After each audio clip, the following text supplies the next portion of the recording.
ඔයාලට වැදගත් පණිවිඩයක් කියන්න තමයි ඉතින් මම අද මේ වීඩියෝ අරන් ආවේ. ඉතින් ඔයාලා AliExpress එකෙන් ඕඩර් දාන්න නැති, වෙල්කම් ඩීල් එකෙන් ඔයාලා ඕඩර් දාන්න නැති, තාමත් දානවා ඇති. ඉතින් ගොඩක් කට්ටිය කමෙන්ට් කරලා අහන, ඔයා මැසේජ් කරලා අහන ඉතින් දැන් වෙල්කම් ඩීල් එක නැද්ද කියලා. ඉතින් අද උදේත් ඔයාලට වෙල්කම් ඩීල් එක බලා ගන්න පුළුවන් වුණා.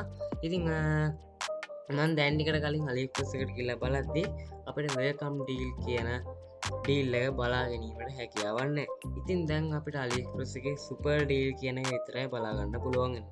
ඉතින් ඒ කියන්නේ දැන් ඔයාලට රුපියල් 320ක් වගේ මුදලක් ගෙදන් කරලා ඔයාලට දැන් අයිටම්ස් ඕඩර් කර ගැනීම හැකියාවක් නැහැ AliExpress එක හරහා.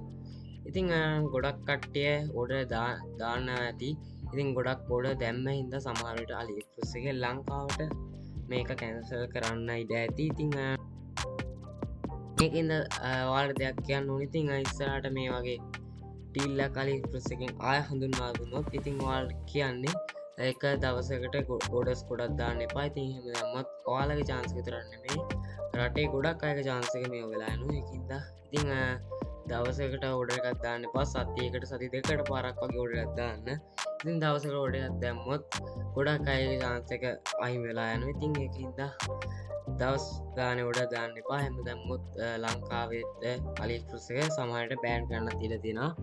ඒකින්ද ඕඩර් දාද්දි පොඩක් පරිස්සමෙන් දාන්න සහ ට්‍රැක් වෙන්නේ නැති වෙන්න දාන්න ඔයාලගේ ඇඩ්‍රස් එකම. ඉතින් අපි බලමු ඉස්සරහට AliExpress එකෙන් මොන වගේ ඩීල්ස් ඔෆර් දෙයිද කියලා. සමහරට ඉතින් ක්‍රිස්මස් එකකින් හින්දා කැන්සල් කරන්නත් ඉඩ ඇති. අපි බලමු ඉස්සරහට මොන වගේ ඩීල් දෙයිද කියලා. ඉතින් වීඩියෝ එක බලුවට thank you.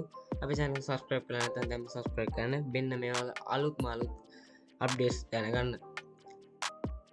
එහෙනම් අපි ගිහින් සුබ දවසක්.